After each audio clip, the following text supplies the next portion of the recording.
لبيك اللهم لبيك لبيك لا شريك لك لبيك إن الحمد والنعمة لك والملك لا شريك لك لبيك اللهم بسم اللہ الرحمن الرحیم. ناظرین اکرام، حجاج بیت اللہ الحرام، السلام علیکم ورحمۃ اللہ وبرکاتہ. رہنمائے حج عمرہ و زیارت مسجد نبی صلی اللہ علیہ وسلم، ہم آپ کی خدمت میں زیر نگرانی وزارت شؤون الاسلامی والاوقاف و دعوت و ارشاد مملکت سعودی عرب کے شعبہ مطبوعات و نشر کے تعاون سے پیش کرنے کی سعادت حاصل کر رہے ہیں. عالم اسلام کی معروف شخصیت فضیلت شیخ محمد بن صالح العثیمین رحمۃ اللہ علیہ فرماتے ہیں،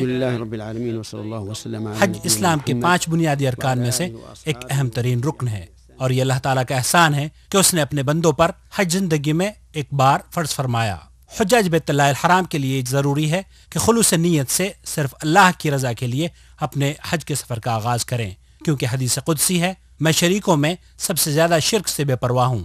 جس نے کوئی ایسا عمل کیا جس میں اس نے میرے ساتھ غیر کو شریک کیا تو میں اس کو اور اس کے شریک کو چھوڑ دیتا ہوں اور اس سے بیزار ہو جاتا ہوں. اور دوسری نصیحت میں حجاج کرام سے یہ کروں گا کہ اتباع رسول صلی اللہ علیہ وسلم کو اپنی تمام عبادات میں ملحوظ خاطر رکھیں، اور اپنے حج کے مبارک سفر سے پہلے حج عمرے کے احکام کو تفصیل سے سیکھ لیں اور جان لیں، اور اس طریقے کو اختیار کریں جو اللہ کے رسول صلی اللہ علیہ وسلم سے ثابت ہو، کیونکہ آپ علیہ الصلوۃ والسلام نے حج کے تمام احکامات کو واضح فرما دیا، اور جب آپ نے حج کیا تو آپ اپنے صحابہ سے یہ فرما رہے تھے کہ مجھ سے اپنے حج کے مسائل سیکھ لو. وَإِذْ بَوَّأْنَا لِإِبْرَاهِيمَ مَكَانَ الْبَيْتِ أَلَّا تُشْرِكْ بِي شَيْئًا وَطَهِّرْ بَيْتِيَ لِلطَّائِفِينَ وَالْقَائِمِينَ وَالرُّكَّعِ السُّجُودِ وَأَذِّن فِي النَّاسِ بِالْحَجِّ يَأْتُوكَ رِجَالًا وَعَلَى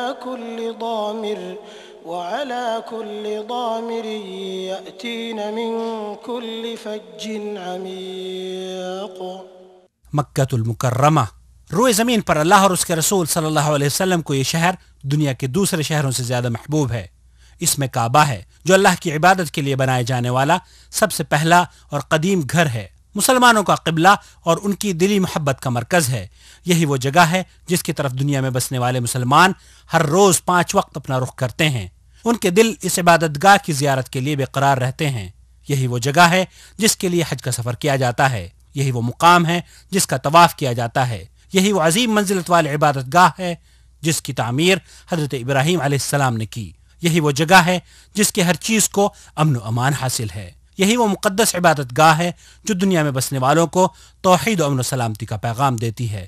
یہی وہ جگہ ہے جہاں ایک نماز 1,00,000 نماز کا درجہ رکھتی ہے. ان اول بیت وضع للناس للذی ببکۃ مبارکا وهدى للعالمین فيه آیات بینات مقام ابراہیم ومن دخله كان آمنا ولله على الناس حج البيت من استطاع إليه سبيلا ومن كفر فإن الله غني عن العالمين. اللہ رب العالمین نے اس دنیا میں بسنے والوں کی گمراہی کے اندھیروں کو دور کرنے کے لیے اپنے آخری نبی محمد صلی اللہ علیہ وسلم پر دین اسلام جیسی عظیم نعمت کا نزول فرمایا، تاکہ آپ صلی اللہ علیہ وسلم جن و انس پر اس بات کو واضح فرما دیں کہ ان کی تخلیق کا مقصد اللہ رب العالمین کی عبادت ہے. فقد ثبت عن النبي صلی اللہ علیہ رسول اکرم صلی اللہ علیہ وسلم نے ارشاد فرمایا، اسلام کی بنیاد 5 چیزوں پر ہے. اس بات کی گواہی دینا کہ اللہ کے سوا کوئی معبود نہیں، اور یہ کہ محمد صلی اللہ علیہ وسلم اللہ کے آخری رسول ہیں، اور نماز قائم کرنا، زکوٰۃ دینا، رمضان کے روزے رکھنا، اور حج بیت اللہ. حج اسلام کے ارکان میں سے ایک اہم ترین رکن ہے، اور اس وقت تک ایک شخص کا اسلام مکمل نہیں ہوتا جب تک کہ صاحب استطاعت حج نہ کر لے. حج ہر اس مسلمان مرد و عورت پر زندگی میں ایک بار فرض ہے جو اس کی طاقت رکھتا ہو، اس کی طرف راستے کی استطاعت رکھتا ہو، عاقل ہو، بالغ ہو اور آزاد ہو. حج بیت اللہ کی ادائیگی کے لیے ہر سال دنیا کے تمام ممالک سے لاکھوں مسلمان اس مقدس زمین پر تشریف لاتے ہیں، اور حکومت خادم الحرمین شریفین ملک فہد بن عبدالعزیز حفظہ اللہ اس بات کا خاص خیال رکھتی ہے کہ حجاج بیت اللہ الحرام کو مملکت سعودی عرب کی روئے زمین پر ہر وہ چیز میسر ہو جس کی انہیں دوران قیام ضرورت ہو سکتی ہے. حکومت کے تمام شعبے اس اہم ترین فریضے کے لیے آئے ہوئے اللہ کے مہمانوں کی خدمات کے لیے ہمہ وقت تیار رہتے ہیں اور حجاج کرام کی بہتر سے بہتر خدمت کو اپنا فرض عین سمجھتے ہوئے اسے پورا کرتے ہیں۔ ضیاف الرحمان کی اس روئے زمین پر آمد سے لے کر ان کی واپسی تک امن و سلامتی کے تمام تر وسائل پیش کیے جاتے ہیں۔ حکومت خادم الحرمین شریفین حفظہ اللہ کی جانب سے اے اللہ کے مہمانوں، آپ کے لیے، آپ کی راحت کے لیے تمام تر سہولتیں مہیا کی گئی ہیں، ان گنت پروجیکٹس آپ کے لیے کھول دیے گئے ہیں، لہذا ہم اس بلد الحرمین میں آپ کا خیر مقدم کرتے ہیں اور آپ سے درخواست کرتے ہیں کہ اپنے آرام اور سہولیات کے لیے ان چیزوں سے فائدہ اٹھانے میں بالکل تردد نہ کریں۔ ہم اس مقدس سرزمین پر آپ کو خوش آمدید کہتے ہیں۔ الحج اشہر معلومات فمن فرض فيهن الحج فلا رفث ولا فسوق ولا جدال في الحج وما تفعلوا من خير يعلمه الله وتزودوا فإن خير الزاد التقوى واتقون يا أولي الألباب۔ حجاج بیت اللہ الحرام کے لیے یہ جاننا ضروری ہے کہ حج کی 3 قسمیں مشروع ہیں، اور ہر حاجی کے لیے ضروری ہے کہ اسے اس بات کا بخوبی علم ہو کہ وہ حج کی کون سی قسم کے مطابق حج کر رہا ہے۔ حج کی وہ 3 قسمیں ہیں: حج تمتع، حج قران اور حج افراد۔ ان تینوں قسموں میں سب سے افضل حج حج تمتع ہے، کیونکہ اللہ کے رسول صلی اللہ علیہ وسلم نے اپنے اصحاب رضوان اللہ علیہ مجمعین کو حج تمتع ہی کی تاکید فرمائی۔ حج تمتع کی تعریف یہ ہے کہ حج کے مہینوں میں یعنی شوال، ذی القعدہ اور ذی الحج کے آخری عشرے میں عمرے کا احرام باندھے، عمرے سے مکمل طور پر فارغ ہونے کے بعد احرام کھول دے اور پھر اسی سال 8ویں ذی الحجہ کو مکہ مکرمہ سے یا اس جگہ سے جہاں حاجی مقیم ہو حج کا احرام باندھے۔ حج تمتع کرنے والے پر قربانی واجب ہے، اور اگر جانور میسر نہ ہو پائے تو بدلے میں 10 روزے رکھے، 3 حج کے دوران اور 7 گھر واپس آ کر۔ اور حج قران یہ ہے کہ حج اور عمرے دونوں کا ایک ساتھ ہی احرام باندھے، ایسی حالت میں حج قربانی کے دن ہی حج اور عمرہ دونوں سے حلال ہوگا۔ حج قران کرنے والے کے لیے ضروری ہے کہ مکہ مکرمہ میں آنے کے بعد بیت اللہ کا طواف کرے، سعی کرے اور اپنے احرام کو نہ کھولے۔ حج قران کرنے والے پر بھی قربانی واجب ہے، اور اگر جانور میں سر نہ ہو پائے تو بدلے میں 10 روزے رکھے، 3 حج کے دوران اور 7 گھر واپس آ کر۔ اور حج افراد یہ ہے کہ حاجی صرف حج کی نیت کرے اور مکہ مکرمہ میں داخل ہونے کے بعد طواف قدوم کرے، سعی کرے اور یوم نحر تک اپنے احرام کو نہ کھولے۔ حج افراد کرنے والے پر قربانی واجب نہیں۔ حج کی تینوں قسموں میں سے سب سے افضل قسم حج تمتع ہے، اس کے بعد قران اور اس کے بعد حج افراد۔ حج کے ارکان عموماً احرام کے ساتھ شروع ہوتے ہیں، اور جس کا معنی یہ ہے کہ حاجی میقات پر پہنچ کر حج کی نیت کرتا ہے۔ میقات 5 ہیں۔ اللہ کے رسول صلی اللہ علیہ وسلم نے ان میقات کا تعین فرمایا ہے، اور حجاج کے لیے یہ ضروری ہے کہ ان میقات پر پہنچ کر اپنے حج عمرے کی نیت کرے اور احرام کو باندھے، اور وہ 5 میقات ہیں۔ ذوالحلیفہ مدینے والوں کے لیے ذوالحلیفہ ہے، اور آج کل ابیار علی سے احرام باندھا جاتا ہے۔ جحفہ شام والوں کے لیے جحفہ ہے، اور آج کل اس کے قریب رابغ نامی شہر سے احرام باندھا جاتا ہے۔ قرن المنازل نجد والوں کے لیے قرن المنازل ہے، یہ مقام آج کل السیل الکبیر کے نام سے جانا جاتا ہے۔ یلملم یمن والوں کے لیے یلملم ہے، جو کہ السعدیہ کے نام سے مشہور ہے۔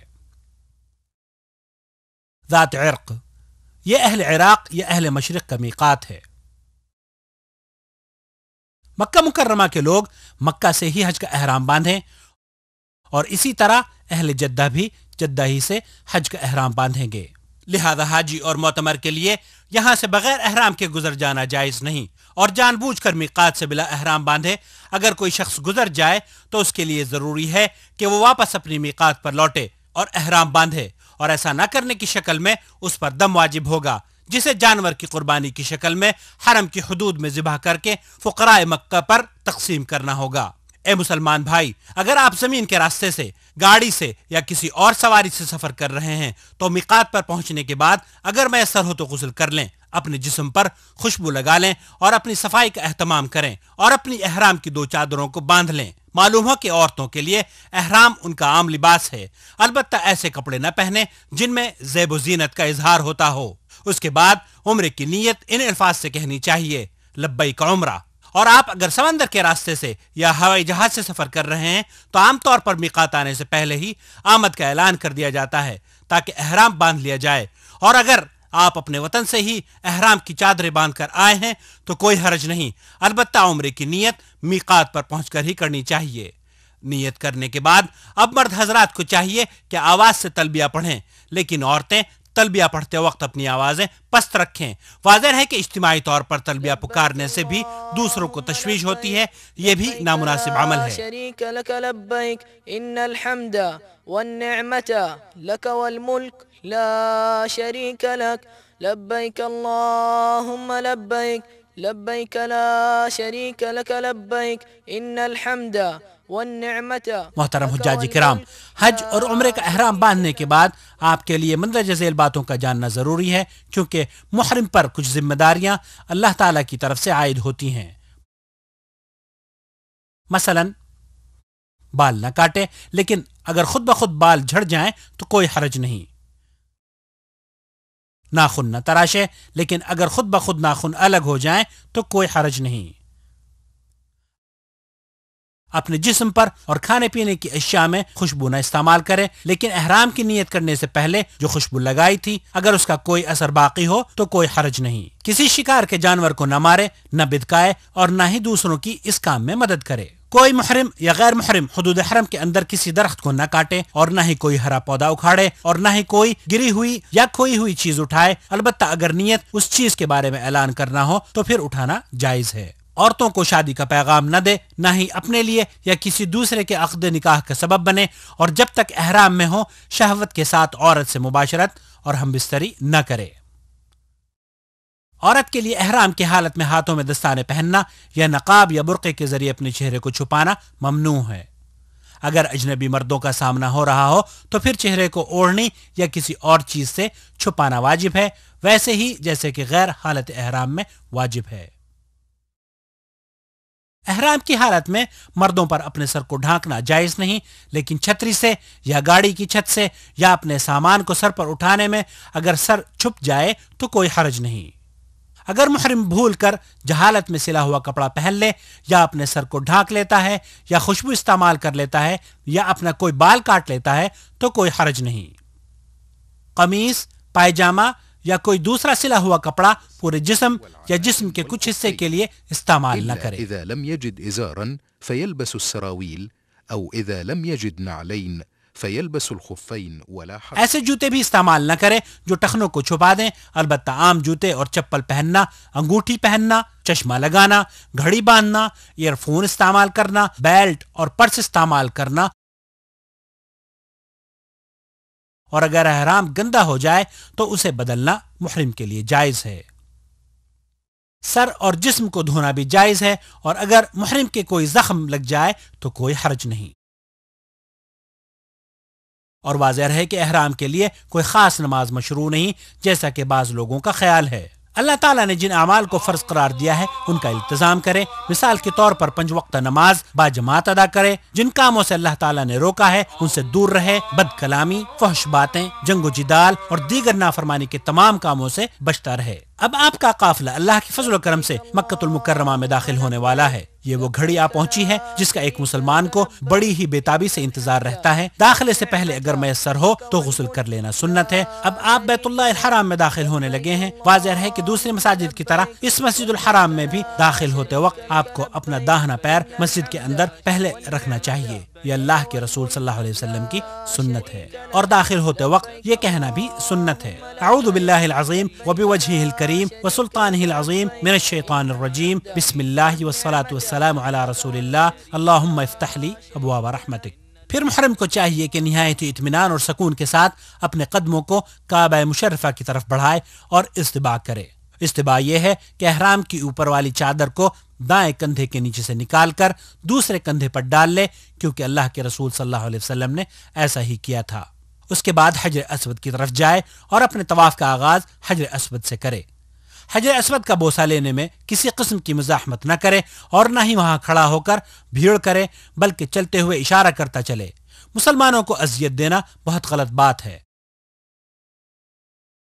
یہاں دھکا پیلی نہیں کرنی چاہیے اور کافی ہے کہ دور سے ہی ہاتھ اٹھا کر اللہ اکبر کہے اور اپنے 7 چکروں کا آغاز کرے۔ حاجی کو چاہیے کہ دوران طواف کثرت سے اللہ کا ذکر اور دعائیں کرتا رہے۔ طواف کی کوئی خاص دعا مشروع نہیں، جیسا کہ بعض لوگوں نے ہر چکر کی الگ الگ دعائیں بنا رکھی ہیں، اور ذکر و اذکار کرتے وقت بھی آواز کو بلند نہیں کرنا چاہیے، کیونکہ دوسرے طواف کرنے والوں کو اس طرح تشویش ہوتی ہے۔ طواف کرنے والا جب بھی رکن یمانی کے پاس جائے، اگر میسر ہو تو اسے چھو لے، دایاں ہاتھ لگائے، رکن یمانی کو بوسہ دینے کی ضرورت نہیں، اور اگر ہاتھ لگانا بھی مشکل ہو تو رہنے دے اور اپنے طواف کو جاری رکھے۔ واضح ہے کہ اس کی طرف اشارہ بھی نہیں کرنا چاہیے، جیسا کہ بعض لوگ کرتے ہیں۔ رکن یمانی اور حجر اسود کے درمیان یہ دعا پڑھنا سنت ہے، واضح ہے اس میں اضافہ نہیں کرنا چاہیے۔ ربنا آتنا فی الدنیا حسنہ وفی الآخرۃ حسنہ وقنا عذاب النار۔ اور اس طرح حجر اسود پر پہنچ کر ایک چکر مکمل ہو گیا۔ اب اپنے باقی دوسرے چکر بھی حجر اسود سے ہی اسی طرح شروع کرے اور حجر اسود پر ہی ختم کرے۔ طواف میں رمل کرنا مردوں پر سنت ہے، جس کا مفہوم یہ ہے کہ طواف کرنے والا مرد تیز چلے اور قدم قریب قریب رکھے، اور یہ طواف قدوم میں صرف پہلے 3 چکروں میں مسنون ہے، البتہ استباع 7 چکروں میں کرے۔ دوران طواف بعض حجاج کچھ غلطیاں کرتے ہیں، مثلا طواف کرتے وقت حتیم کے اندر سے گزر جاتے ہیں یا مقام ابراہیم کو بیت اللہ کا حصہ تصور کرتے ہیں، جو غلط ہے۔ بذلك قد انقص من طوافه ويكون حينئذ قد طاف ببعض الكعبة۔ اسی طرح خانہ کعبہ کا استلام اور بسا اوقات اس کی تمام دیواروں کا استلام یا اس سے چمٹنا، واضح ہے کہ نبی کریم صلی اللہ علیہ وسلم نے حجر اسود اور رکن یمانی کے علاوہ خانہ کعبہ کے کسی بھی جز کا استلام نہیں کیا، لہذا عقیدت سے مقام ابراہیم اور بیت اللہ کی دیواروں کو چھونا بدعت ہے، اس کی کوئی اصل نہیں، اور اللہ کے رسول صلی اللہ علیہ وسلم نے ایسا نہیں کیا۔ طواف کے دوران ذکر و اذکار کرتے وقت آواز کو بلند نہیں کرنا چاہیے، کیونکہ اس طرح دوسرے طواف کرنے والوں کو تشویش ہوتی ہے۔ دوران طواف حتی الامکان کوشش کرنی چاہیے کہ عورتوں سے الگ رہیں۔ الحجر الأسود وعند مقام إبراهيم فيجب الابتعاد عن ذلك۔ اور جب طواف مکمل ہو جائے تو اپنے دونوں کندھوں کو چھپا لینا چاہیے۔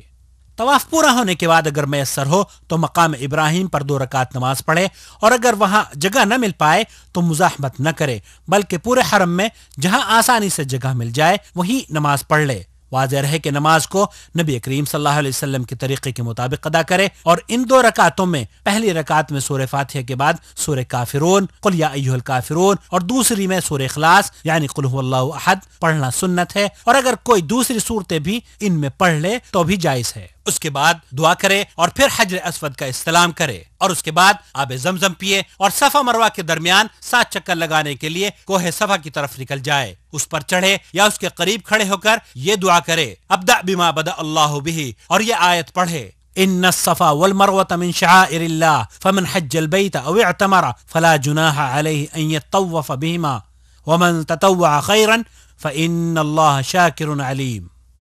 اس کے بعد دونوں ہاتھ اٹھا کر دعا کرے، 3 دفعہ اللہ اکبر کہے اور اس دعا کو بھی 3 بار پڑھے۔ وكرر الدعاء لا إله إلا الله وحده لا شريك له له الملك وله الحمد وهو على كل شيء قدير لا إله إلا الله وحده أنجز وعده ونصر عبده وهزم الأحزاب وحده۔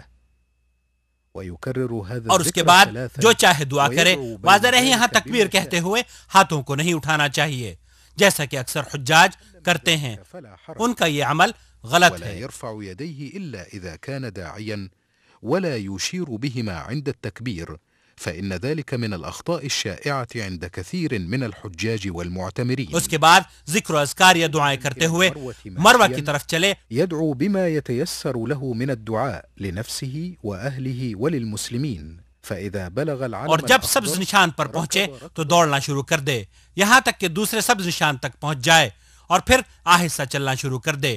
البتہ عورتیں کہیں بھی تیز نہ چلیں نہ دوڑیں، پھر وہ اوپر چڑھے یا اس کے پاس ٹھہرے اور وہی کرے جو صفا پر کیا تھا۔ تصل أخي الحاج إلى المروة فاستقبل الكعبة وقل ما قلته من الذكر عند صعود الصفا وادعو بما شئت۔ پھر مروہ سے اترے اور صفا کی طرف چلے اور جب سبز نشان پر پہنچے تو پھر دوڑنا شروع کر دے، ورنہ باقی جگہوں پر آہستہ ہی چلنا چاہیے۔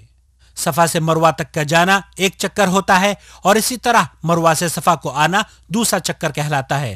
اس طرح سعی کے 7 چکر پورے کرے۔ ذهابك من الصفا إلى المروة شوطا ورجوعك من المروة إلى محترم الصفا حجاج کرام، شوطا۔ سعی کرتے وقت اگر درمیان میں آپ تھکاوٹ محسوس کریں یا کسی مرض کی وجہ سے آپ پر صفا مروہ کے درمیان چلنے میں دشواری ہو تو آپ ویل چیئر کا استعمال کر سکتے ہیں، اور اگر طواف کے بعد عورت کو حیض یا نفاس شروع ہو جائے تو وہ اس حالت میں سعی کر سکتی ہے، کیونکہ سعی کے لیے طہارت شرط نہیں، اور بعض عورتوں کو دیکھا گیا ہے کہ وہ مردوں کے ساتھ تیز بھاگتی ہیں، انہیں ایسا نہیں کرنا چاہیے، اور جس وقت سعی مکمل ہو جائے تو متمتع پر ضروری ہے کہ پورے سل کے بال تراشے یا چھوٹے کروائے۔ حاجی کے لیے قصر یعنی چھوٹے کرانا افضل ہے، البتہ عورتیں اپنے تمام بالوں کو ایک جگہ جمع کر کے ان کے سرے 1 انچ کے برابر یا اپنی انگلی کے پورے کے برابر یا اس سے تھوڑا کم کاٹیں۔ یہ سب کچھ کرنے کے بعد اب عمرہ مکمل ہو چکا ہے اور محرم کے لیے ہر وہ کام حلال ہے جو احرام کی وجہ سے ممنوع ہوا تھا۔ فضیلت شیخ محمد بن صالح العثیمین رحمۃ اللہ علیہ فرماتے ہیں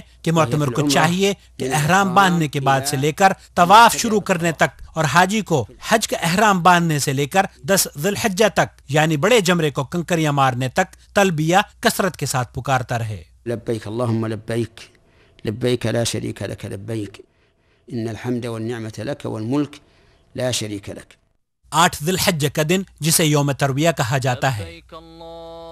تمام حجاج کرام آج کے دن حج کا احرام باندھ کر اللہ کے رسول صلی اللہ علیہ وسلم کی سنت کے مطابق منا کی طرف روانہ ہوتے ہیں۔ بہتر یہ ہے کہ زوال سے پہلے منا کے لیے نکلیں اور راستے میں کثرت سے تلبیہ کہتے رہیں، اور منا میں ظہر، عصر، مغرب، عشاء اور فجر کی نمازیں ادا کریں۔ ان میں سے جو نمازیں 4 رکعت والی ہیں اس میں قصر کریں یعنی 2 رکعت پڑھیں۔ واضح رہے کہ یہ حکم تمام حجاج کے لیے عام ہے، مکہ والوں کے لیے بھی اسی طرح سے ہے جس طرح دور سے آئے ہوئے حاجیوں کے لیے ہے۔ حجاج کے لیے سنت یہ ہے کہ یہ وہ رات منا میں گزاریں اور فجر کی نماز پڑھنے کے بعد اگلے دن یعنی 9 ذی الحجہ کو سورج طلوع ہونے کے بعد منا سے عرفات کے لیے تلبیہ پکارتے ہوئے اللہ کا ذکر کرتے ہوئے روانہ ہوں۔ 9 ذی الحجہ کا دن جسے یوم عرفہ کہا جاتا ہے، اس دن حجاج کرام میدان عرفہ کی طرف نکلتے ہیں۔ مسلمان اس دن طلوع شمس سے لے کر غروب آفتاب تک عرفات کے میدان میں ٹھہرتے ہیں۔ حجاج کرام، اس دن کی بڑی فضیلت احادیث مبارکہ میں بیان ہوئی ہے۔ یہ وہ دن ہے جس کے بارے میں نبی کریم صلی اللہ علیہ وسلم نے ارشاد فرمایا، الحج عرفہ، حج عرفہ کے دن کا نام ہے۔ مسنون یہ ہے کہ اگر میسر ہو تو حاجی وادی نمرہ میں رہے، ورنہ تو پورا میدان عرفہ ٹھہرنے کی جگہ ہے، اور متعدد مقامات پر ایسے سائن بورڈز بھی لگائے گئے ہیں جن میں حجاج کی سہولت کے لیے مقامات کی نشاندہی کر دی گئی ہے۔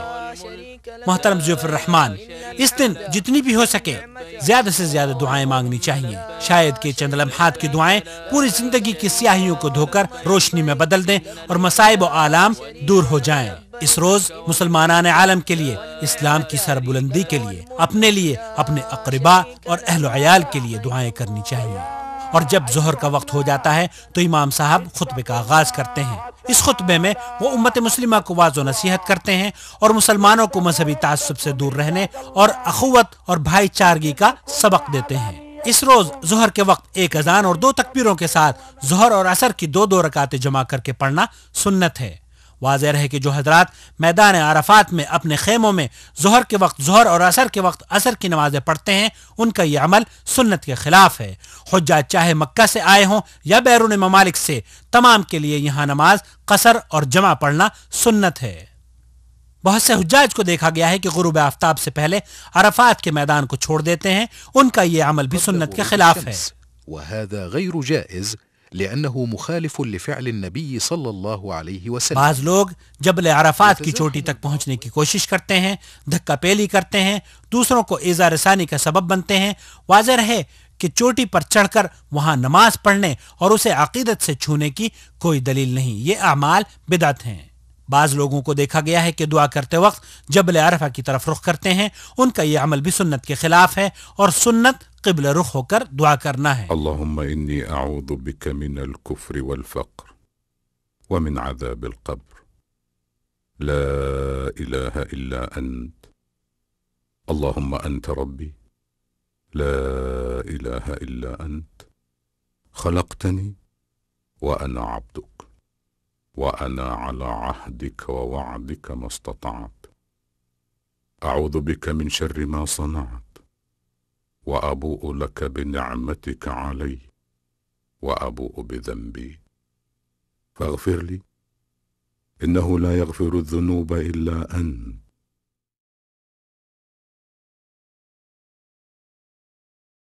ليس عليكم جناح أن تبتغوا فضلا من ربكم فإذا أفضتم من عرفات فاذكروا الله عند المشعر الحرام واذكروه كما هداكم وإن كنتم من قبله لمن الضالين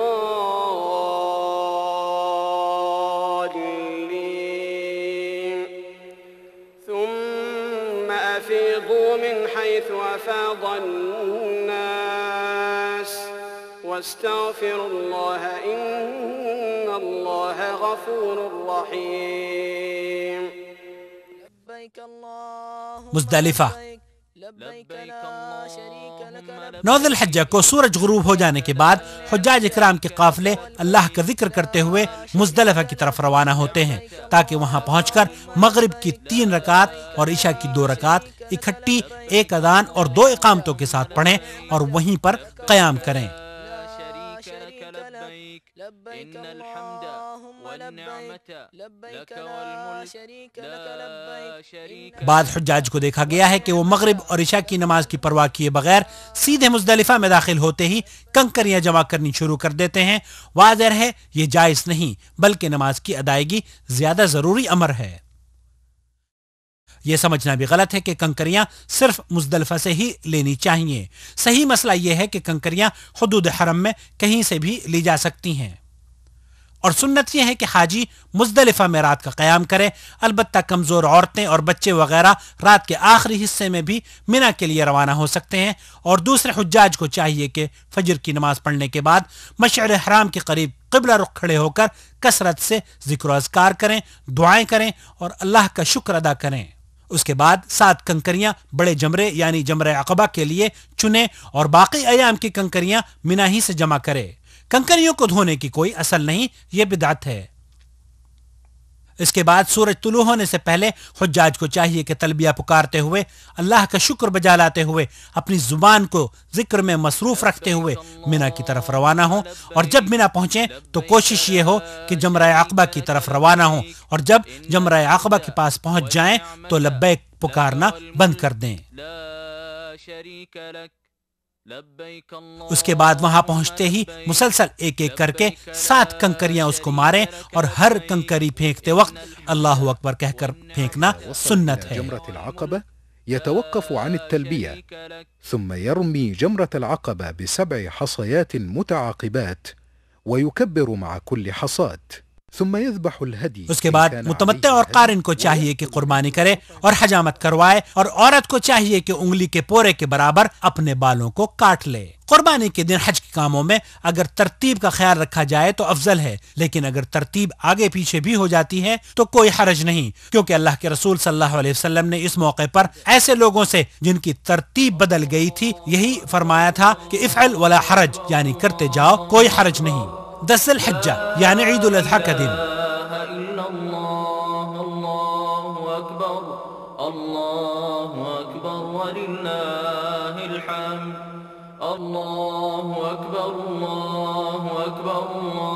مسلمانان عالم اس دن کا استقبال بڑی ہی خوشی اور مسرت سے کرتے ہیں۔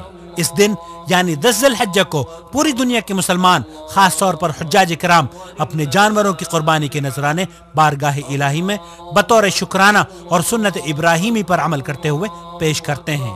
حکومت مملکت سعودی عرب کی جانب سے حجاج اکرام کی سہولت کے لیے ایک بڑی قربان گاہ کا انتظام کیا گیا ہے، جس کے دروازے حجاج اور غیر حجاج کے لیے کھلے رہتے ہیں۔ بعض حجاج جمرات کو کنکریاں مارتے ہوئے کئی غلطیاں کر گزرتے ہیں۔ مثال کے طور پر حجاج اکرام کا یہ سوچنا کہ وہ کنکریاں جمرات کو نہیں شیطان کو مار رہے ہیں، حالانکہ وہ شیطان نہیں بلکہ اللہ تعالیٰ کا حکم سمجھ کر کنکریاں مارنی چاہیے۔ بعض حضرات بڑی بڑی کنکریاں، پتھر اور جوتے اور لکڑی وغیرہ مارتے ہیں اور گالیاں تک دے دیتے ہیں۔ یہ تمام امور غیر شرعی ہیں جسے اللہ کے رسول صلی اللہ علیہ وسلم نے منع فرمایا ہے۔ کنکریاں مارتے وقت دھکم پیل اور مار دھاڑ کرنا بھی خلاف شرع بات ہے۔ کوشش یہ ہونی چاہیے کہ بغیر کسی کو تکلیف پہنچائے کنکریاں ماریں۔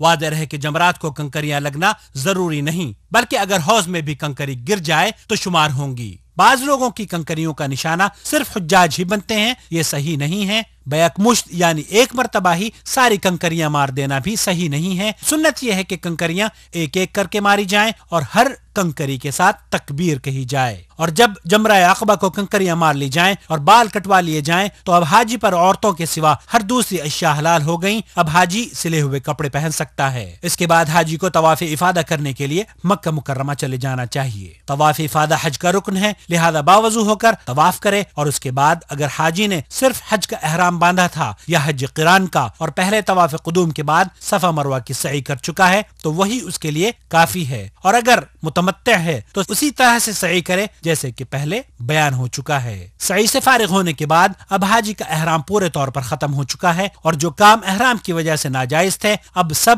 جائز ہو گئے ہیں۔ واضح رہے کہ طواف افادہ ایام مینا میں کسی بھی دن کیا جا سکتا ہے۔ ایام تشریق 11ویں، 12ویں اور 13ویں ذی الحجہ۔ اس کے بعد حاجی کو منا واپس آ جانا چاہیے تاکہ ایام تشریق وہیں قیام کرے۔ اب جو شخص 2 راتیں گزار کر واپس آنا چاہے اس کے لیے اللہ تعالیٰ نے اجازت عطا فرمائی ہے۔ واذكروا الله في أيام معدودات فمن تعجل في يومين فلا إثم عليه ومن تأخر فلا إثم عليه لمن اتقى واتقوا الله واعلموا أنكم إليه تحشرون۔ اور حجاج کرام پر ایام تشریق میں واجب ہے کہ سورج ڈھلنے کے بعد یعنی زوال کے بعد پہلے چھوٹے جمرے کو 7 کنکریاں مارے اور پھر جمرہ درمیانی کو بھی 7 کنکریاں مارے اور ہر کنکر پر اللہ اکبر کہتا رہے۔ اور سنت یہ ہے کہ چھوٹے جمرے کو کنکریاں مارنے کے بعد دعا مانگی جائے، اور اسی طرح درمیانی جمرے کو بھی کنکریاں مارنے کے بعد قبلہ رخ ہو کر دعا کرنی چاہیے۔ البتہ جمرہ عقبہ جو آخری ہے اس کو کنکریاں مارنے کے بعد دعا کے لیے نہ کھڑا ہوا جائے، اس لیے کہ اللہ کے رسول صلی اللہ علیہ وسلم نے اس کے پاس دعا نہیں کی تھی۔ دوسرے دن بھی زوال سورج کے بعد حجاج کے لیے ضروری ہے کہ تینوں جمرات کو اسی طرح کنکریاں مارے، اور اگر جلدی ہو تو غروب آفتاب سے پہلے مکہ کے لیے نکل جائے۔ اگر جلدی نہیں تو رات مینا میں گزارے اور تیسرے دن زوال آفتاب کے بعد تینوں جمرات کو کنکریاں مارے اور پھر مکہ مکرمہ کے لیے نکل جائے، اور جب گھر واپس لوٹنے کا ارادہ کرے تو طواف وداع کرے۔ طواف وداع۔ حجاج کرام، ایک بار پھر آپ کا قافلہ مکہ المکرمہ میں حج کے احکامات کو پورا کرتا ہوا لوٹ آیا ہے۔ یہاں آپ کو بیت اللہ کو چھوڑ کر جانے سے پہلے طواف وداع کرنا ہے۔ رسول اکرم صلی اللہ علیہ وسلم کا فرمان ہے کہ کوئی شخص بھی اس وقت تک مکہ چھوڑ کر اپنے وطن نہ جائے جب تک کہ وہ بیت اللہ کا طواف نہ کر لے۔ رواہ مسلم۔ امتثالا لأمره صلى الله عليه وسلم الذي قال لا ينفرن أحدكم حتى يكون آخر عهده بالبيت۔ لیکن حائضہ اور نفاس والی عورت کے لیے رخصت ہے۔ واضح ہے کہ طواف وداع کے بعد پچھلے قدموں باہر آنا قطعا جائز نہیں۔ اس کے ساتھ ہی حج مکمل ہو گیا، فللہ الحمد۔ اب آپ مدینہ طیبہ جانا چاہیں تو ضرور جائیں، لیکن واضح ہے کہ حج کے احکام میں اس کا کوئی دخل نہیں۔ مدینہ الرسول صلی اللہ علیہ وسلم میں مسجد نبوی کی زیارت کے احکام۔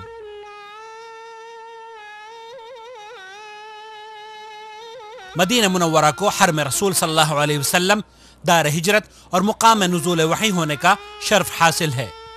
مسجد نبوی کی زیارت کرنا سنت عمل ہے۔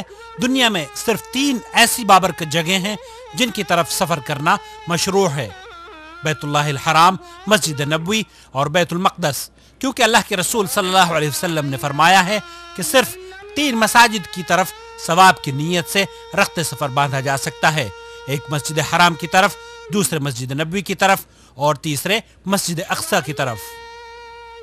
یہاں اس بات کی مزید وضاحت کر دینا زیادہ بہتر ہوگا کہ ان اعمال کا حج کے اعمال سے کوئی تعلق نہیں، لیکن چونکہ اللہ تعالیٰ نے حجاج کرام کو یہ موقع عنایت فرمایا کہ وہ بلد الحرمین شریفین میں حاضر ہوں، تو ان کے لیے یہ سنہری موقع ہے کہ مسجد نبوی صلی اللہ علیہ وسلم کی زیارت بھی کرتے چلیں، یہاں نمازیں پڑھ لیں، کیونکہ اس مسجد میں نماز پڑھنے کا ثواب باقی تمام مساجد سے 1000 درجہ زیادہ ملتا ہے، سوائے مسجد الحرام کے، کیونکہ اس میں ایک نماز کا ثواب 1,00,000 نماز کے ثواب کے برابر ہے۔ ب100,000 صلاة ثم ليسلم على رسول الله صلی اللہ علیہ وسلم۔ اور جب آپ مسجد نبوی میں تشریف لائیں تو داخل ہوتے وقت دائیں پیر پہلے داخل کریں اور یہ دعا پڑھیں جو کہ دوسری مساجد کے داخلے کے وقت بھی پڑھی جاتی ہے: اعوذ باللہ العظیم وبوجہہ الکریم وسلطانہ القدیم من الشیطان الرجیم، بسم اللہ والصلاة والسلام علی رسول اللہ، اللہم افتح لی ابواب رحمتک۔ مسجد نبوی میں داخل ہونے کے بعد تحیۃ المسجد کی 2 رکعتیں پڑھنا سنت ہے، کیونکہ اللہ کے رسول صلی اللہ علیہ وسلم نے فرمایا ہے کہ جب تم میں سے کوئی شخص مسجد میں داخل ہو تو اس وقت تک نہ بیٹھے جب تک 2 رکعتیں نہ پڑھ لے۔ واضح ہے کہ نماز کی زبان سے نیت کرنا بدعت ہے۔ بہتر یہ ہے کہ اگر جگہ آسانی سے مل جائے تو ریاض الجنہ میں پڑھے، اور جگہ نہ ملنے کی صورت میں پوری مسجد میں کہیں بھی پڑھ لے۔ پھر اس کے بعد قبر رسول صلی اللہ علیہ وسلم کی طرف بڑھے اور قبر کے سامنے کھڑے ہو کر ادب و احترام کے ساتھ کہے: السلام علیک ایھا النبی ورحمۃ اللہ وبرکاتہ، اللہم آتہ الوسیلہ والفضیلہ وابعثہ المقام المحمود الذی وعدتہ، اللہم اجزہ عن امتہ افضل الجزاء۔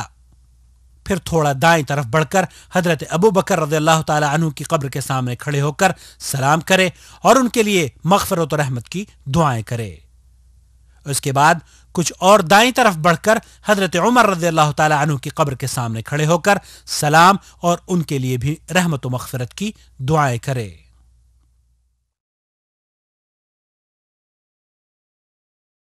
بعض لوگوں کو دیکھا گیا ہے کہ زیارت قبر رسول صلی اللہ علیہ وسلم کے وقت دیواروں اور لوہے کی سلاخوں پر ہاتھ پھیرتے ہیں، کھڑکیوں میں برکت حاصل کرنے کے لیے دھاگے وغیرہ باندھتے ہیں اور دعا کے وقت قبلے کی بجائے قبر کی طرف رخ کرتے ہیں۔ یہ تمام اعمال جائز نہیں، خرافات ہیں۔ صحیح بات یہ ہے کہ آدمی دعا کے وقت قبلہ رخ کھڑا ہو۔ اب زائر کو چاہیے کہ بقیع کے قبرستان کی زیارت بھی کرے، جہاں بڑے بڑے جلیل القدر صحابہ رضوان اللہ علیہم اجمعین مدفون ہیں، جہاں حضرت عثمان ابن عفان رضی اللہ تعالی عنہ مدفون ہیں۔ شہداء احد کی قبروں کی زیارت بھی کرے، جہاں سید الشہداء حضرت حمزہ رضی اللہ تعالی عنہ مدفون ہیں۔ قبروں کی زیارت کے وقت مردوں سے اپنی حاجت طلب کرنا، قبروں سے تبرک حاصل کرنا اور فوت شدگان سے وسیلہ طلب کرنا، یہ سب بڑی خطرناک غلطیاں ہیں۔ قبرستان میں جا کر وہی سلام پڑھنا چاہیے جو اللہ کے رسول صلی اللہ علیہ وسلم نے امت مسلمہ کو سکھایا ہے: السلام علیکم یا اہل الدیار من المؤمنین والمسلمین وإنا ان شاء اللہ بکم لاحقون، نسأل اللہ لنا ولکم العافیہ۔ اب اس کے بعد زائر کو چاہیے کہ مسجد قباء جائے، کیونکہ نبی کریم صلی اللہ علیہ وسلم اس مسجد میں اکثر تشریف لے جاتے اور نماز پڑھتے۔ یہی معمول صحابہ کرام کا رہا۔ زائرین کرام، باقی جتنی زیارتیں مدینہ منورہ میں بنائی ہوئی ہیں، مثلا 7 مساجد وغیرہ، ان کا شریعت میں کوئی ثبوت نہیں، لہذا بلا وجہ ادھر ادھر گھومنے سے بچ کر ان اعمال کو اختیار کرنا زیادہ بہتر ہوگا جن کا شریعت میں ثبوت موجود ہے۔ واضح ہے کہ 40 نمازوں کی ادائیگی کا ثبوت بھی قرآن و سنت میں نہیں ملتا۔ اخیر میں فضیلت الشیخ محمد بن صالح العثیمین رحمۃ اللہ علیہ فرماتے ہیں کہ حاجی کو اپنے وطن لوٹ کر گناہوں کی طرف نہیں لوٹنا چاہیے، اور جب جب معصیت اور گناہ کی طرف دل مائل ہو تو اسے چاہیے کہ اپنے حج کے ایام کی یاد کو تازہ کر لے۔ ایسا کرنے سے اس کی یہ سنہری یادیں انشاءاللہ تعالی اسے معصیت اور گناہوں سے دور رہنے میں معاون و مددگار ثابت ہوں گی۔ اللہ تعالیٰ سے دعا ہے کہ آپ کے حج کو حج مبرور بنا دے، قابل قدر سعی و محنت اور معاف کیا ہوا گناہ بنا دے۔ اپنے بھائی محمد عاقل کو اجازت دیجیے. اس کی پروڈکشن سید محمد عبد الکریم اور زیر نگرانی الاستاذ علی موسیٰ کے تعاون سے عمل میں آئی ہے. والسلام علیکم ورحمۃ اللہ وبرکاتہ.